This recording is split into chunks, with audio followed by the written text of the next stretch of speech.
Bom dia, meus amigos, meus irmãos. Que a paz de Jesus permaneça em nossos corações. Ser espírita no século XXI é um enorme desafio. Na verdade, século após século, a humanidade começou o século andando a pé, no lombo de burro, usando cavalo, usando carroça. E terminava o século andando a pé, no lombo de burro, cavalo e carroça. Século após século, nós começamos assim. Mas o século XX começou de maneira um pouco diferente. Porque nós já tínhamos, no início do século XX, o motor à explosão. Já havia uma pequena viatura, um triciclo, que se movimentava. Então, não começamos andando exclusivamente a pé, no lombo de burro, ou a cavalo, ou usando carroça. Poucos anos depois, do início do século XX, já tínhamos aviões. Aliás, um mineiro que inventou o avião, né? E muito pouco depois, os aviões já eram usados como armas na Primeira Guerra Mundial. Uma coisa terrível. Como é que nós terminamos o século XX? Certamente não foi com aquele triciclo, né? Nós temos sondas interplanetárias, nós temos um progresso fantástico da informática, nós temos um desenvolvimento incrível da medicina. Podemos dizer assim, nós resolvemos de maneira brilhante as questões da inteligência. O século XX foi o século da resolução dos problemas da inteligência. A questão seguinte é, como é que estão os problemas da convivência? Será que nós avançamos? Avançamos tanto em convivência quanto avançamos em inteligência? A resposta parece óbvia, né? Aí estão as guerras, aí estão as bombas nucleares, aí estão as tragédias que assolam o mundo por toda parte, aí estão as misérias de toda a ordem, misérias físicas, misérias morais, misérias mentais, misérias espirituais, assolando o mundo por toda parte. Os desvarios continuam tomando conta da criatura humana. E é um desafio enorme nós pensarmos, será que não é essa a proposição? Se resolvemos de maneira brilhante as questões da inteligência no século XX, não será esse o nosso desafio para o século XXI? Resolver de maneira igualmente brilhante as questões da convivência? E para isso nós temos aí a doutrina espírita, que está nos oferecendo algumas oportunidades para que nós compreendamos não só essa necessidade, mas também essa possibilidade. A doutrina espírita é uma ferramenta luminosa, que nos dá algumas bandeiras para que nós possamos colocar, orientando o nosso caminho. Nós chamamos as 3 bandeiras do Espiritismo na casa espírita, com esse propósito de que haja aí uma efetiva contribuição para que o mundo melhor apareça para nós no final desse século. Trouxemos ali uma frase de André Luiz, que diz, guarde para com tudo e para com todos a disposição de cooperar para o bem. O bem passa, portanto, a ser uma palavra-chave. Talvez nós tenhamos visões diferenciadas do bem, mas, de maneira geral, o bem está ligado à paz, o bem está ligado à serenidade, o bem está ligado à saúde, o bem está ligado ao equilíbrio, o bem está ligado à ternura, o bem está ligado à harmonia, o bem está ligado a tanta coisa boa que está vicejando na intimidade do ser, esperando a oportunidade, afinal, de nascer, de surgir. Então, André Luiz já nos coloca de início essa possibilidade. Guardar para com tudo e para com todos essa disposição de cooperar. Não será esse o caminho? para resolver os problemas severos da convivência? Será este o caminho de cooperar para que o bem seja uma realidade efetiva? Deixe de ser uma palavra bonita de poeta ou de filósofo, mas seja algo concreto, factível. Mais do que isso, algo compartilhado pelas pessoas. Por favor, vamos falar dessas bandeiras. As bandeiras do Espiritismo. Esses marcos que nós queremos colocar na estrada para a nossa caminhada. Porque a estrada é difícil. E não é de hoje que se fala na porta estreita. Não é de hoje que se fala nessa estrada muito difícil. Precisamos, então, fazer marcações. Imaginamos 3 bandeiras, que seriam o programa para a formação da gente do Consolador. Porque é isso. A grande característica do Espiritismo é que ele é o Consolador prometido.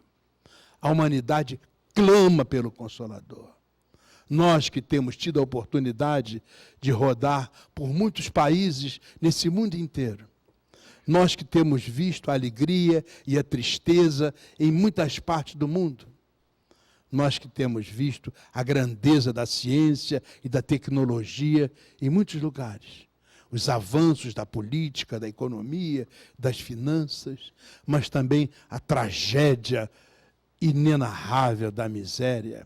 E a miséria moral, a miséria material, a fome, a degradação da intimidade do ser, a miséria espiritual, os processos obsessivos, por toda parte, nos países muito ricos, nos países muito pobres, a nossa realidade é miséria em várias feições que ela possa apresentar. Embora externamente nós possamos ter uma natureza que tem conquistas tecnológicas fabulosas.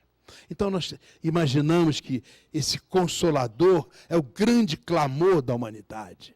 A humanidade pede paz, harmonia, ternura, segurança, saúde, equilíbrio, solidariedade. Pede o bem.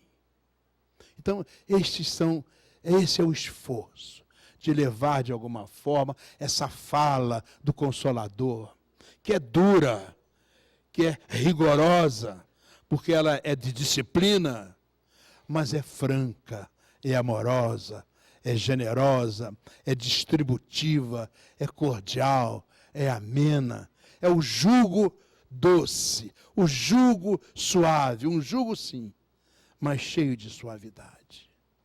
A compreensão disso é a proposta do Consolador. E as bases de tudo isso encontram-se inevitavelmente em Allan Kardec. Por favor. A primeira bandeira, está no frontispício da doutrina. Trabalho, solidariedade e tolerância. É verdade que nós, aprendizes da doutrina espírita, temos uma lição um pouco pessoal, uma compreensão um pouco pessoal dessa questão de trabalho. Porque a imensa maioria da humanidade pensa que o trabalho é alguma coisa que você faz durante alguns anos, que você assina um ponto, você cumpre um horário diário e depois de tantos anos você se aposenta e vai para o dolce far niente, não fazer nada. Mas Jesus disse, meu pai trabalha sempre, até agora. Então, quando se fala de trabalho, é deste trabalho. Um trabalho contínuo. Pela simples condição de nós pensarmos, sentirmos, amarmos, desejarmos, querer, nós trabalhamos. Então, nós estamos chamados a refletir sobre essa imperiosa necessidade de trabalharmos efetivamente. E dentro desse novo conceito de trabalho, que não é meramente aquele remunerado. Aliás, quando você estuda a economia da humanidade, você vê algumas coisas bem estranhas. Porque a economia da humanidade pode ser comparada assim a um bolo de 3 camadas. A primeira camada, que é a base, é a mãe natureza, que nos oferece o ar, que nos oferece a luz, que nos oferece o som, que nos oferece o perfume, as cores, as luzes. tanta coisa bonita. Nós não viveríamos sem a Mãe Natureza. Nós dependemos dela. E nós perguntamos às pessoas que fazem economia, que fazem finanças, que fazem contabilidade: qual é a conta de débito ou de crédito que registra a Mãe Natureza? A resposta é óbvia: nenhuma. Porque a Mãe Natureza, na economia dos homens, não vale nada. Então, esta é a base, a primeira parte desse bolo de 3 camadas. Na parte de cima do bolo, há também uma coisa muito interessante e que não é valorizada. Quanto vale o trabalho da mamãe, que alimenta o seu filho e canta canções que ele nunca vai esquecer? Quanto vale o trabalho do papai, que se preocupa com o filho e que faz com que ele vá à escola, com que ele aprenda, que estuda com ele? Quanto vale o trabalho do voluntário? As pessoas que estão aqui, que trabalham voluntariamente nesta casa, as pessoas que visitam os pobres, os miseráveis, os excluídos, que vão aos hospitais, às cadeias públicas. Quanto vale aqueles que doam o seu sangue, que doam a sua medula? Em que contabilidade isso está escrito? Em nenhuma contabilidade. Não vale nada. Porque o que conta para o homem é o que está escrito, é a contabilidade do homem. A terceira camada do bolo é o governo, que é obrigado a construir estradas, é obrigado a construir escolas, é obrigado a fazer um sem número de coisas, porque, afinal de contas, ele é o governo, diga-se de passagem, nem todos os governos fazem tudo aquilo que deveriam fazer. Mas fazem. E eles montam uma estrutura onde as pessoas vivem. Isso já está contabilizado. Mas acima desse bolo de 3 camadas, dos quais apenas 1/3 está contabilizado, como nós vimos, existe uma cobertura de chocolate, onde as pessoas, os empresários, fazem os seus investimentos. Então, eles utilizam os recursos da Mãe Natureza, utilizam os recursos dos voluntários, dos trabalhadores, dos homens vinculados à produção de algo que não está marcado como valorizado, e utilizam os recursos do governo. E, a partir daí, montam toda uma estrutura de riqueza material. E é uma riqueza tão forte, tão poderosa, que é ela que conta.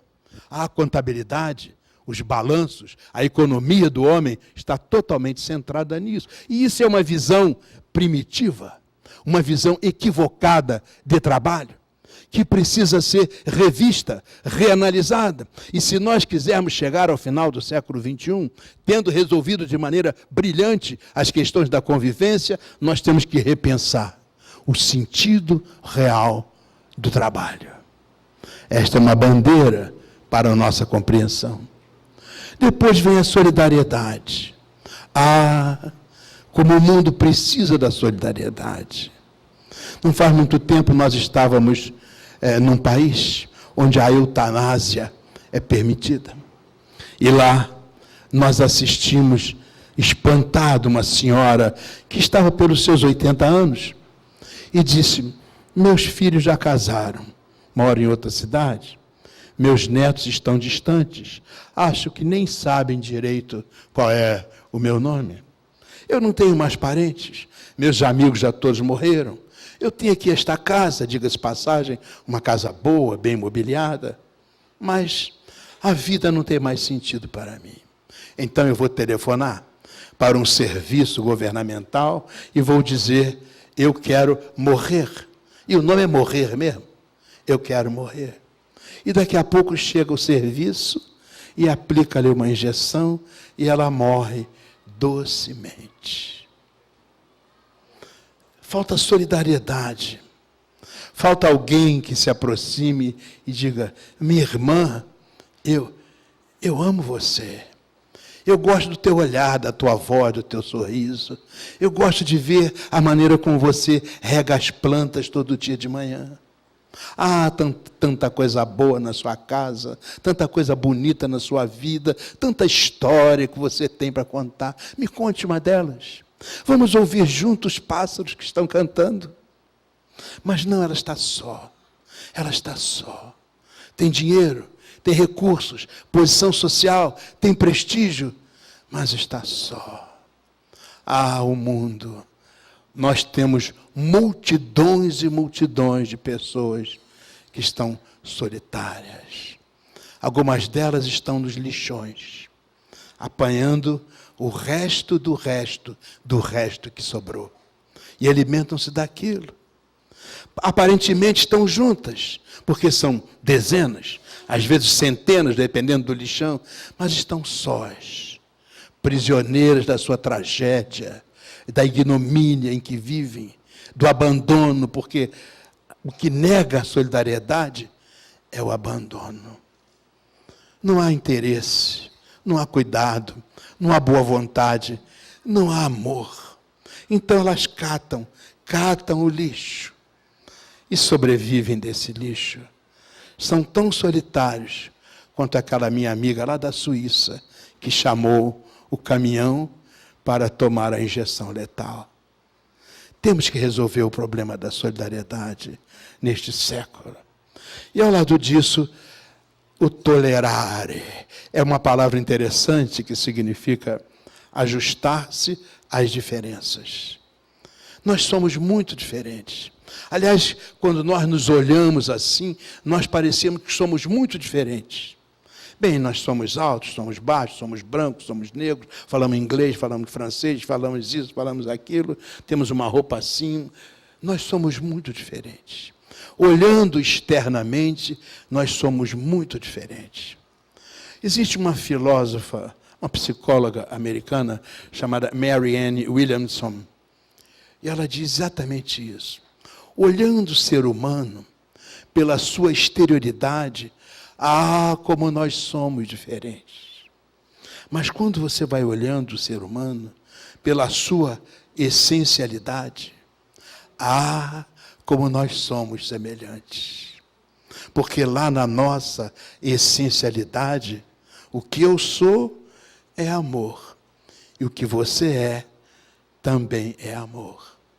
Então, nós precisamos aprender a não olhar as coisas pela sua exterioridade. Porque aí, muitas vezes, é o desamor que domina. Mas aprender a olhar os seres pela sua interioridade. O nome disso é tolerância. A outra bandeira é a caridade, que é descrita de maneira absolutamente essencial na questão 886 do Livro dos Espíritos, quando faz um tripé fantástico da benevolência, da indulgência e do perdão. Nós não nos cansamos de repetir essas palavras. Fora da caridade não há salvação. Essa é uma versão absolutamente nova. Não foi o Espiritismo que inventou a caridade, mas colocar a caridade na visão salvadora da criatura humana, isso é uma novidade, é uma coisa muito especial, porque a caridade é alguma coisa que brota, ela vem de dentro para fora. Vejam, benevolência, de bene, bem, mas volere, querer. Ser benevolente é querer o bem do outro. Não importa se o outro é branco, é preto, fala a minha língua, não fala a minha língua. Não importa. Eu não preciso saber o seu nome, o seu partido, a sua orientação. Ele é o outro. Então eu quero o seu bem. Eu quero a sua saúde, a sua alegria, o seu bem-estar. Aliás, isso é uma atitude meramente inteligente, liminarmente inteligente, porque se todos forem saudáveis, felizes, eu também serei. Viverei num mundo de criaturas, é um paraíso terreal. Esse é o querer o bem do outro. Eu não tenho outra possibilidade. Se eu quero realmente alcançar a minha felicidade, eu tenho que querer o bem do outro. Mas é uma volição, não é um discurso, não é uma fala. É uma força que sai de dentro de mim.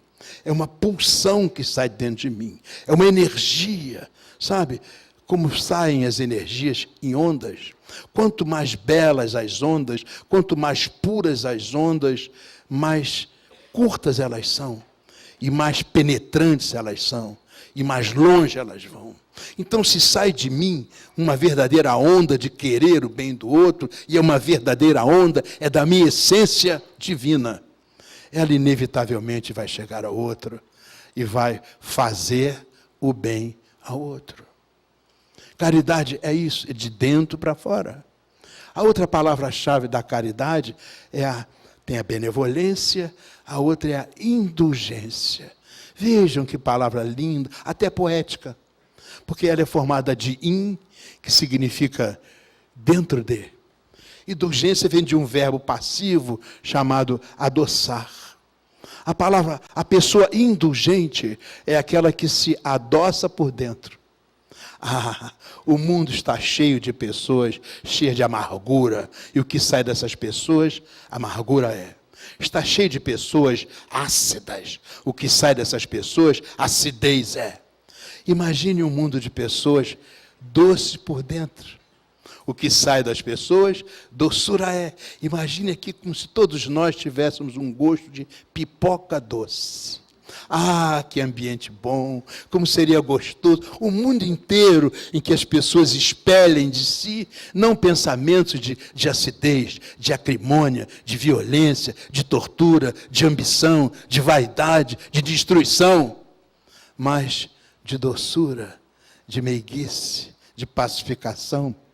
Um sorriso amigo, um gesto de paz, um olhar de compreensão, um abraço fraterno e quente, o meu coração que sente o teu coração.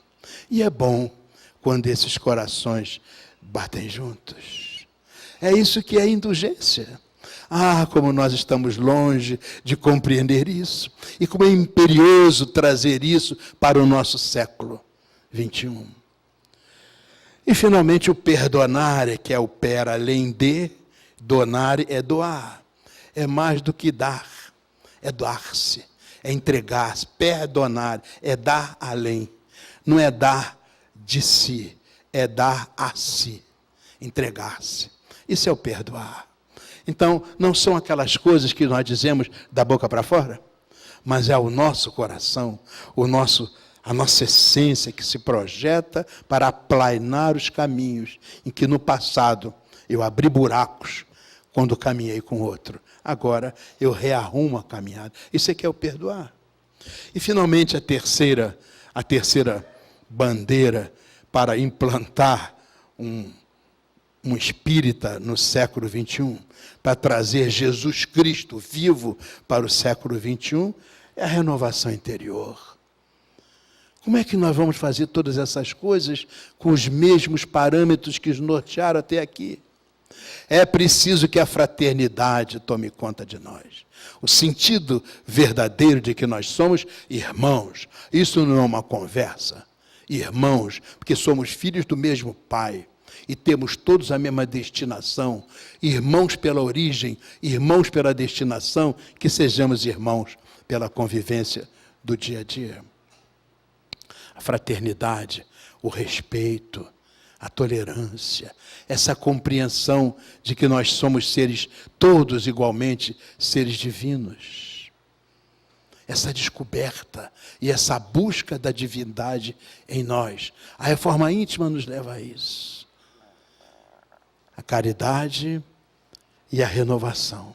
São essas as bandeiras que estão apresentadas como os desafios nossos do século XXI. Por favor, vamos falar um pouco da gente do Consolador, porque é isso que nós precisamos ser, gente do Consolador.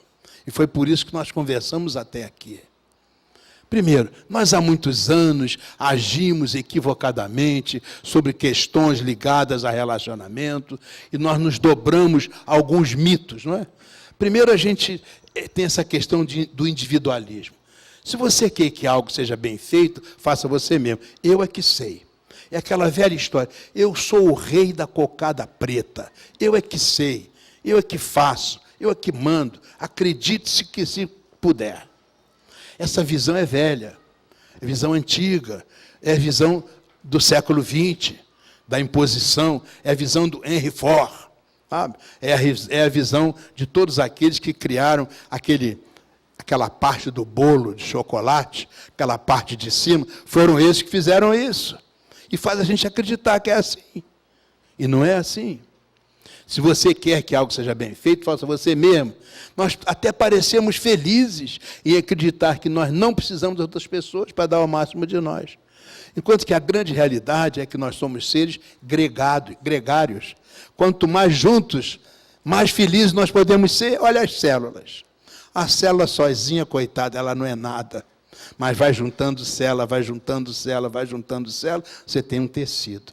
O tecido sozinho, coitado, ele não é nada. Aí você vai juntando tecido, vai juntando tecido, vai juntando tecido, você tem o órgão. O órgão sozinho, coitado, ele não é nada. Agora você vai juntando órgão, vai juntando órgão, vai juntando órgão, você tem a estrutura do ser. Se você juntar essa estrutura toda, montar um sistema disso, você tem essa máquina maravilhosa de viver, que é o corpo humano. Mas sozinho, ninguém faz nada. Nada.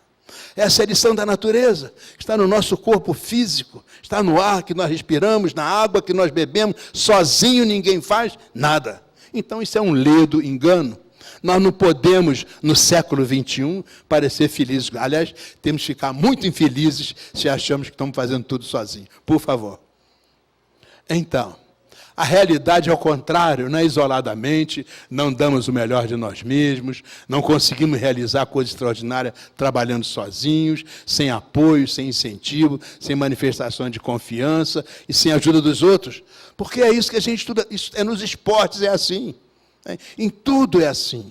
A natureza é assim. Isso é a natureza. Por que nós vamos negar a natureza com o nosso orgulho, com a nossa vaidade, com a nossa prepotência, com essa imaginação de que nós é que somos os fortes, os reis da cocada preta?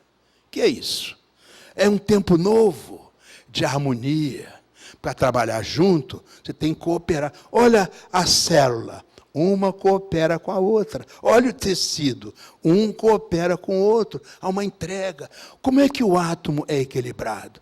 É porque o núcleo central cede energias para os elementos da periferia. E cada um dos elementos da periferia cede energias para o núcleo central. E é dessa troca permanente, dessa mutualidade, que o átomo é uma fortaleza. É difícil romper o equilíbrio do átomo. Por quê? Porque a troca, a cessão, a predisposição de apoio mútuo. Porque isso é verdadeiro no átomo? E nós somos feitos de átomos, de última análise. Então, por que nós não agimos com a consciência do átomo? Pelo menos isso. Então, nós não vivemos nem melhor sozinhos. E mesmo se conseguíssemos, que diferença isso faria? Porque nem Jesus se isolou. É verdade? Por favor. No coração da relação efetiva está um interesse afetivo, um interesse genuíno pelas pessoas. Assim como no Consolador, não há relacionamento entre pessoas sem que haja interesse por elas. Eu me interesso por você. Este é o principal fator de sucesso dos verdadeiros líderes. Nós não estamos falando de paternalismo, de protecionismo, de montagem de sistema de poder. Isso é daquele pessoal que monta aquela terceira camada do bolo e que coloca na parte de cima do bolo, onde está a cobertura de chocolate, os seus interesses. Não podem ser os nossos interesses. Por favor. Nessa gente do Consolador, esse é o lado negativo do relacionamento que busca as pessoas para se servir delas. Espírita jamais se aproxima de alguém para se servir de alguém. Nós somos servidores e não aqueles que se servem. Segundo, para a montagem de relacionamentos que não necessariamente se alinham com os reais interesses da instituição. Falamos de respeito, de interesse geral, que geram confiança e adesão. Por favor. O líder espírita não é aquele que tem alta necessidade de expressar controle. Isso era o líder antigo. Isso era o líder do Fordismo, do Taylorismo, daqueles tempos em que a economia estava se afirmando com essa base profundamente capitalista e que construiu um mundo de muitas coisas estranhas, como já falamos a vocês. O fator que diferencia os melhores líderes espíritas chama-se manifestação de afeto. ao contrário do mito popular do chefe frio, que liga pouco para o sentimento das pessoas, os administradores espíritas, com desempenho mais alto, mostram calor humano e ligação com os outros. Pense no Dr. Bezerra, né? Pense no Chico Xavier, né? Pense no Allan Kardec, né? Pense nessas criaturas que são símbolos para nós. Como é que eles agiam? Com modéstia, com humildade, com interesse genuíno pelo outro, com amor efetivo, não mediam esforços para ajudar. Eram os grandes servidores.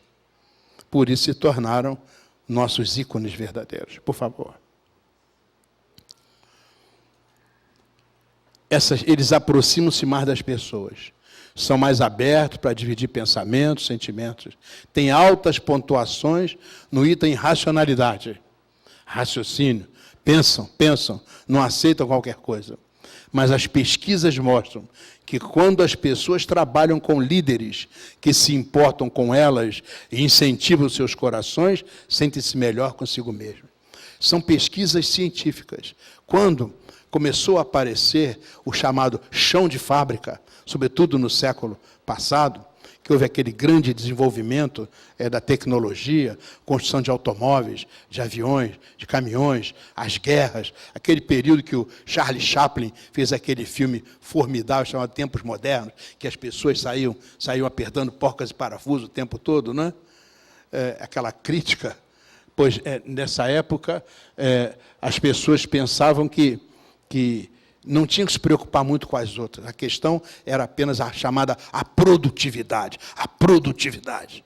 Então, num chão de fábrica da GE, uma grande fábrica americana, eles colocaram lá num canto um grupo que ficava no escuro. Aí botaram uma lâmpada muito bonita lá para que eles ficassem iluminados. Colocaram um ar, o ar que circulava para lá e para cá. E às 9 horas da manhã serviam um lanche muito bom. Depois, às 3 horas da tarde, um outro lanche muito bom. O lugar ficou um lugar muito especial. E olha o que aconteceu. A produtividade daquele grupo cresceu extraordinariamente. Todo mundo dizia, mas também tinha que crescer. Com tanto carinho, com tanta atenção, com tanta coisa boa.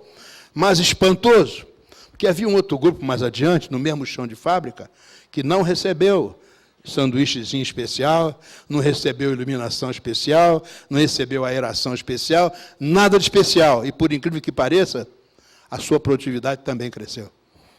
É um fator humano. Eles ficaram olhando aquelas coisas e ficaram, nós podemos ter também, nós podemos ter também. Esse é apenas um pedaço de uma grande pesquisa que foi feita numa clínica chamada Mayo, nos Estados Unidos. Essa pesquisa se levou vários anos.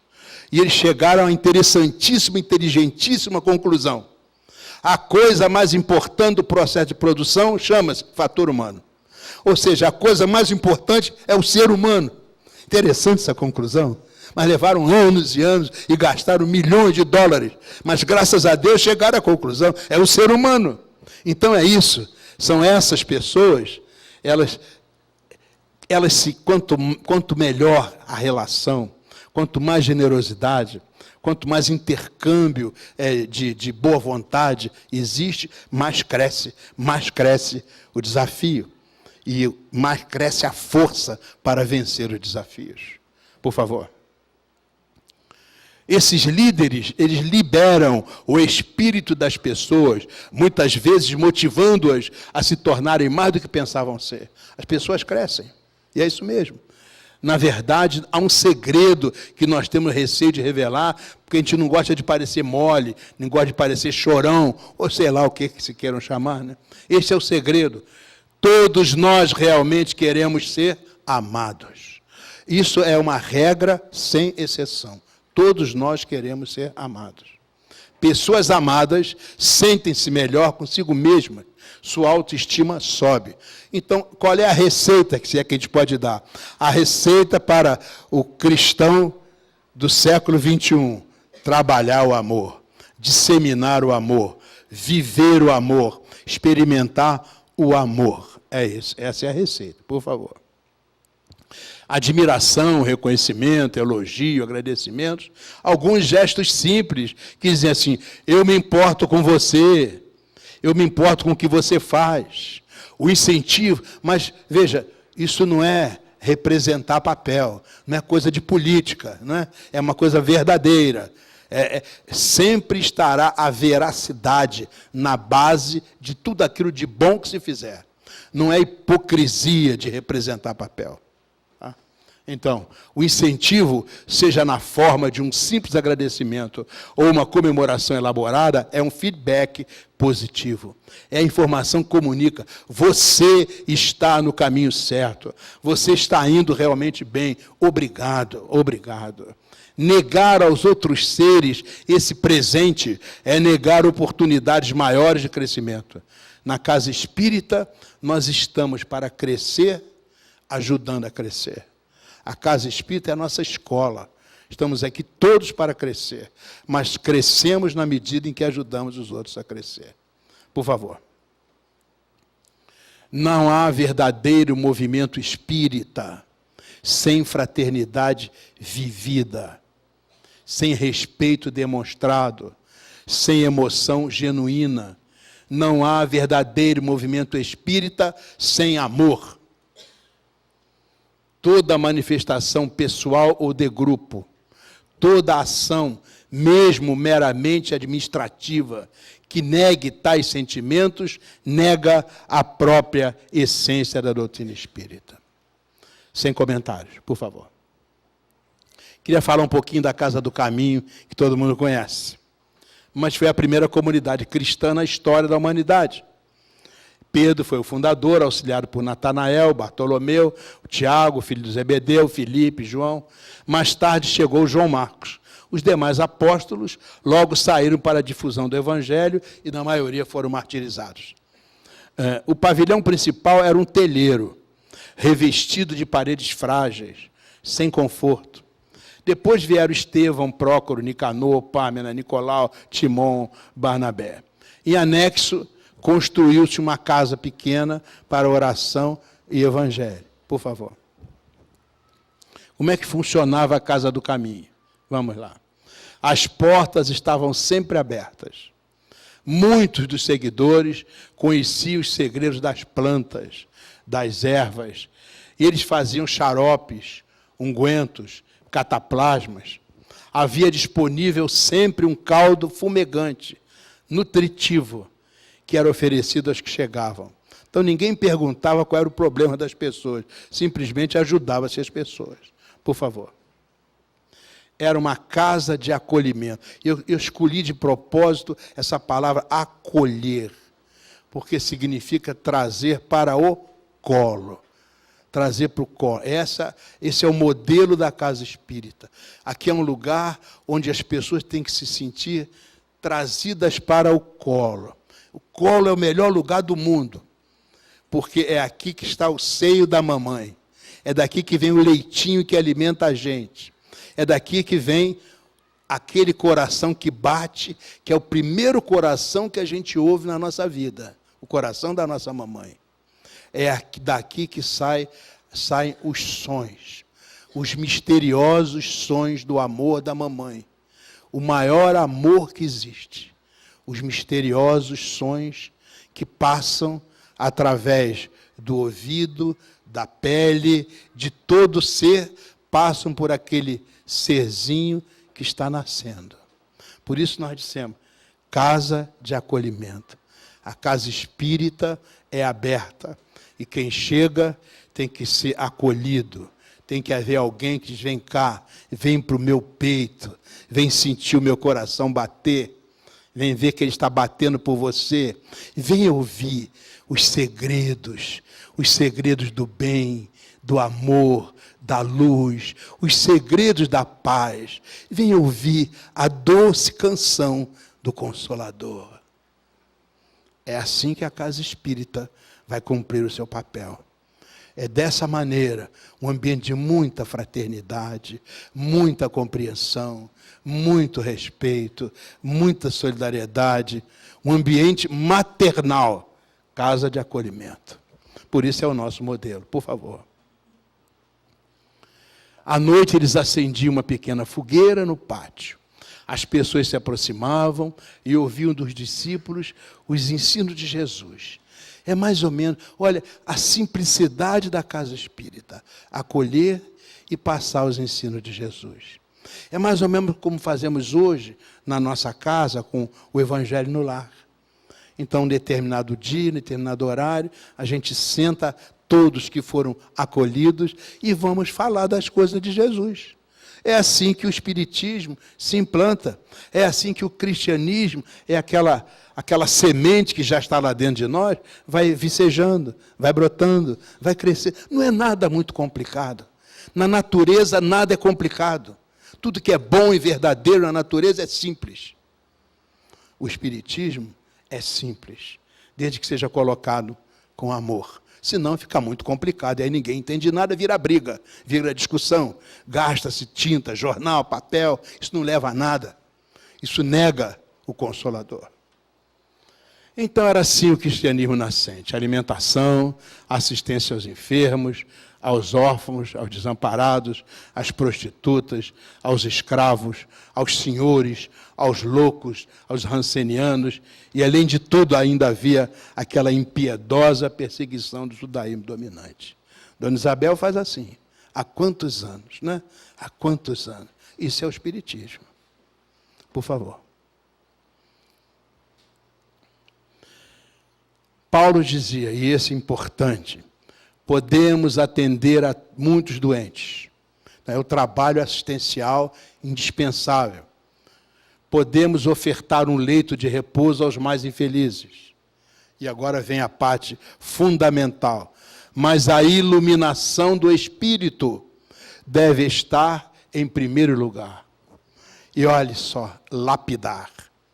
Se o homem trouxesse o Cristo no íntimo, o quadro das necessidades seria inteiramente modificado. Sem comentários, por favor. A Casa do Caminho é um exemplo inesquecível de abnegação e caridade. Guardadas as proporções de tempo e de cultura, é o modelo para as casas espíritas de hoje. Por favor. Então, é a versão moderna da Casa do Caminho, as considerações sobre a casa espírita. Uma escola para aprendermos o sentido da fé, da esperança e da caridade, que são as chamadas virtudes teologais. Virtude de vir, que deu viril, uma coisa potente, uma coisa forte. E teologos, quer dizer, a voz de Deus. Dizem que a fé, a esperança e a caridade são as vozes através das quais Deus fala a intimidade do ser. Então vamos falar um pouquinho sobre isso, por favor. Aqui está a nossa história começando, né? Nós todos começamos lá, acostumados a usar o tacape forte, o homem. Fizemos um mundo másculo, né? Fortão. Ia lá fora, matava o animal e voltava arrastando, grunhindo, falando alto. Eu posso, eu sou poderoso. Aliás, o homem está falando alto até hoje. Nós mudamos, não usamos mais tacape, mas continuamos matando, destruindo e falando grosso até hoje. O mundo que nós construímos é um mundo másculo, um mundo quadrado. Nós precisamos de um mundo mais maternal. Sabe? Substituir esse mundo másculo do tacão, a terra linda, cheia de verdes por toda parte, nós enchemos os campos da terra com o sangue da humanidade. A história da humanidade é a história das guerras da humanidade, das tragédias da humanidade que nós criamos por ambição, dominando, uma coisa muito do tacão, do homem que carrega isso na mão até hoje. No século XXI, vamos substituir esse mundo macho, viril, masculino, esse mundo do coturno, do tiro, onde nós gastamos mais de $1 milhão por minuto em armamento, por um mundo novo, um mundo mais feminino, um mundo mais sinuoso, um mundo mais negociador, um mundo que saiba cantar a sublime canção que só as mães sabem cantar no ouvido dos seus filhos pequeninos, quando eles ouvem bater pela primeira vez o seu coração. Esse é o mundo a fazer. Por favor, começamos assim, mas nós estamos a caminho da luz. Vamos lá. Vamos chegar lá. Recebemos para entrar na estrada a fé. A palavra fé é de fides, está ligada à fidelidade, está ligada à sintonia. Então é preciso estabelecer uma sintonia vibratória entre nós, criatura, e o Criador. O Criador é a beleza, é a bondade, a justiça, a pureza, a perfeição, é o amor. Cada vez que nós nos procuramos nisso, nós sintonizamos um pouco com isso. Então, isso é fé. Caminhamos. É a fé que nos bota na estrada. Isso aqui é uma estrada. É a fé. Quando nós sintonizamos com alguma coisa boa da divindade, isso nos dá um impulso. E nós entramos na estrada e começamos a caminhar. Por favor. A fé nos dá crença, convicção e certeza. Por favor. Essa crença, convicção e certeza que vem da fé, ela determina os valores que norteiam as nossas ações. O respeito, a confiança, a afetividade. Por favor. Por sua vez, é a fé que estabelece a bagagem que devemos levar no caminho. Se nós tivermos fé o tempo todo, nós vamos avançar decisivamente na direção da luz. Mas a fé vai com a gente o tempo todo? A gente escorrega, né? A gente fracassa, a gente esquece as coisas, os escorregões. Meu Deus do céu, eu fiz a melhor das intenções, mas não consegui, escorreguei. E se ficar só na fé, eu escorreguei e não consigo de novo, a minha caminhada para. Aí eu preciso da outra força. Vamos lá. Preciso encontrar, a partir dos motivos que me levaram, eu preciso encontrar a outra coisa viril, que é a esperança. Mas eu levo um escorregão, eu caí, não é? Eu fiz uma bobagem, eu prometi que não ia mais cometer aquele erro, mas cometi de novo. Eu prometi que não ia deixar de fumar, mas não consegui, fumei de novo, né? Eu ia deixar de beber, mas não consegui. Quer dizer, eu tinha fé lá no início, vontade, sintonizei com aquilo, mas escorreguei. E se eu ficar no escorregão, eu não ando. O que faz eu levantar, sacudir a poeira e dar a volta por cima, como diz o samba, não é isso? É a esperança. A esperança é uma frase, é uma palavra que diz assim, a espera ativa. A espera ativa. Esperança não é ficar esperando, é esperar agindo. Tá? Então, é a esperança que faz com que eu limpe a poeira e continue a andar. Porque a esperança determina a postura no caminho e a forma de caminhar. Por favor.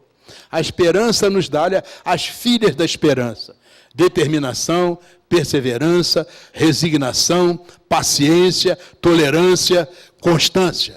Ah, com isso eu escorrego, mas levanto. Escorrego, mas levanto. Essa caminhada é assim. Entrar na estrada, escorregar e levantar. Escorregar e levantar. Com o tempo, nós vamos escorregar cada vez menos e nos levantar cada vez mais. Com o tempo. Porque finalmente vem a grande palavra, a caridade, né? Porque essas duas são fundamentais. Paulo disse isso. E sejam, pois, as três virtudes, a fé, a esperança e a caridade, mas a maior delas é a caridade. Porque a única que nos espiritualiza é a caridade. As outras nos colocam na estrada, mas avançar, nós chegamos até aqui. Mas alcançar o reino dos céus, espiritualizar-se só a partir da prática da caridade. Por favor. Porque é a caridade que desenvolve as virtudes e os valores do Espírito. A caridade desenvolve a luz espiritual, que é a caridade que espiritualiza. Então nós temos dois tipos de escolha para fazer, não é? Vamos seguir para cima, colocando o amor em ação, e aí o amor se assenhoreia das nossas vidas, a gente usou a nossa fé, utilizou a esperança e a caridade tomou conta do nosso ser. Aí o amor entra em ação. Nós não vamos começar tendo a caridade nota 10, não. É caridade pequenininha e vai crescendo aos pouquinhos, até que um dia vamos estar realmente num estado de caridade. Isso é uma outra coisa interessante. As criaturas do reino dos céus, elas vivem em estado de caridade. Para mim, fazer caridade hoje é uma dificuldade. Porque eu acordo, não estou nem pensando em caridade. Daqui a pouco pensando em mim, no trânsito, que eu vou andar para lá e para cá, no escovar o dente, na roupa que eu vou vestir. Caridade está lá longe para mim. Mas aí eu vou andando na rua e vejo uma pessoa caída. Puxa, aquilo bate no meu coração. Aí eu faço uma prece. Tive um momento de caridade. Mas eu vou andando mais um pouquinho, esqueço daquele negócio e já vou xingando outro. Passou na minha frente, você não devia fazer isso. A caridade foi por longe. Aí lá adiante tem uma pessoa que está brigando, eu faço uma oração, eu dou uma ajuda, quero a caridade. Então, caridade para mim é sazonal, é momentâneo, Em algum momento sim, em algum momento não. Quase sempre muito mais momento não do que momento sim, dependendo do estágio evolutivo em que nós estamos. Qual é a característica das criaturas do reino dos céus?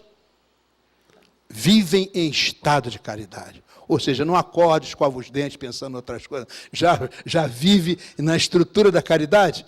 É por isso que a caridade é a mais importante de todas as virtudes. Então, a caridade, quando ela cega, coloca o amor em ação completamente em mim. E aí, o que acontece? Eu me espiritualizo, eu saio da minha condição humana, propriamente, para ser um ser do reino dos céus. Porque Jesus disse isso, eu vou na frente, preparar o caminho para vocês. Mas na frente para onde? Vai para o reino dos céus. É para preparar o caminho para que a gente chegue lá. Não é? Existe o reino mineral, o reino vegetal, o reino animal, o reino nominal e o reino dos céus. Cada criatura desses reinos tem as suas características. A característica da criatura que vive no reino dos céus é viver em estado de caridade. Ou seja, caridade é a sua habitualidade, é a sua normalidade, é a sua maneira de ser.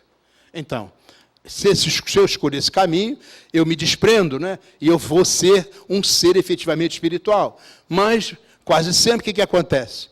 Eu escolho, eu não aguento, né? Eu vou arreando, escorregando, arreando, a caridade não toma conta de mim. E aí, o apego e o egoísmo tomam conta de mim, em lugar do amor em ação. E aí o que acontece? Por favor, é a matéria que domina. Quando a matéria domina, eu fico prisioneiro. Não entro no reino dos céus, eu fico nessa escalada das reencarnações, das reencarnações, das reencarnações, até que essa coisa possa tomar conta de mim. Por favor. Qual é a minha verdade? A minha verdade, eu que sou aprendiz da doutrina espírita, a minha verdade, eu que pretendo dar alguma contribuição para que no final do século XX, além do século XXI, além de ter deixado de andar de carroça, de burro, né, de qualquer outro tipo de animal, muito além das supersônicos, muito além dessa medicina material espetacular que nós temos desenvolvido, muito além da tecnologia da informática, muito além de toda essa coisa maravilhosa que a inteligência do homem conseguiu resolver e vai continuar resolvendo cada vez mais e melhor, nós teremos efetivamente dado uma contribuição para que se resolvam não apenas agora os problemas da inteligência, mas de maneira definitiva os problemas da convivência. Meus irmãos, era isso que eu queria dizer. Muito obrigado pela atenção, pelo carinho. Muita paz a todos vocês.